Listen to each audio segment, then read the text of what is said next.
রাজ্যে একাধিক জঙ্গি ধরা পড়া ও জাল পাসপোর্টে রমরমা কারবারের পর্দা ফাঁসের পর সতর্ক কলকাতা পুলিশ। বর্ষবরণের আগে শহরে বাড়ানো হলো নিরাপত্তা। শহরের ৩,৫০০ থেকে বাড়িয়ে মোতায়েন করা হবে ৪,৫০০ পুলিশ কর্মী। পাশাপাশি বাড়তি নজর রাখা হবে পার্ক স্ট্রিটে।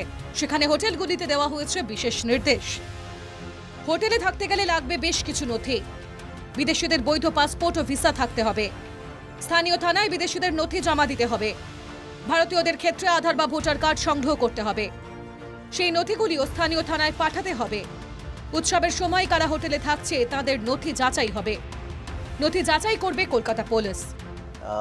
কি দেখতে হবে তার জন্য ডিটেইল গাইডলাইন্স বহুবার আমরা আমাদের অফিসারদেরকে বলেছি। স্পেশালি পাস্ট এক্সপিরিয়েন্স আমাদের কোথায় কি ভুল হয়েছিল এইগুলো ডিটেলসে বলে দেওয়া হয়েছে।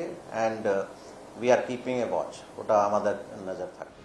নাম ও পরিচয় পরিবর্তন করে কলকাতায় লুকিয়ে থাকা কিংবা বাড়ি ভাড়া নিয়ে গা ঢাকা দিয়ে থাকা দুষ্কৃতীদের খুঁজতে তৎপর কলকাতা পুলিশ।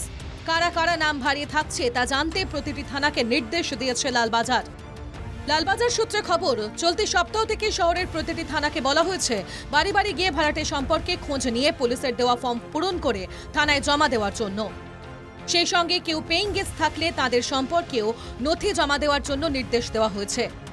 যদিও সেই নথি আসল কিনা সেটা যাচাই করবে কলকাতা পুলিশের ইন্টেলিজেন্স। তারপরে যদি সন্দেহভাজন কাউকে পাওয়া যায় তাকে থানায় ডেকে আনা হবে এবং তার সমস্ত নথি চেয়ে পাঠানো হবে। যদি কোনো রকম অসঙ্গতি পাওয়া যায় তাহলে তাকে গ্রেফতার করা হবে। पर जो है कुछ बाहर के देश के नागरिक आके रह रहे हैं, शेल्टर मिला है, तो उसके ऊपर हमारी बहुत ज़्यादा नज़रदारी है। एंड उस नज़रदारी की वजह से ही वहाँ पे कुछ लोग पकड़े गए हैं। एंड और भी वहाँ पे क्या क्या करना है ये डिटेल इंस्ट्रक्शंस जो हमारी लोकल पुलिस है, पुलिस के अलावा हमारी और भी जो इस तरह के मैटर्स से डील करती हैं जो टीम, उनको भी डिटेल में उनको ब्रीफ किया गया है। পাসপোর্ট ভেরিফিকেশনের ক্ষেত্রে আগে যা নিয়ম ছিল তাতে গাফিলতি ছিল স্বীকার করে নিলেন নগরপাল। গন ইনটু দ্য আমরা ডিটেলসে দেখেছি কোথায় কি ল্যাবস আছে, অ্যান্ড ওই ল্যাবস কিভাবে প্লাগ করা যাবে সেটা আমরা পাসপোর্ট অফিসার যারা লোকাল পাসপোর্ট অফিসার আরপিও যিনি আছেন ওনার সঙ্গে আমরা বসে মিটিং করেছি। শহরের জঙ্গি জাল ও ভুয়ো পাসপোর্ট নিয়ে তুঙ্গে রাজনৈতিক চর্চা।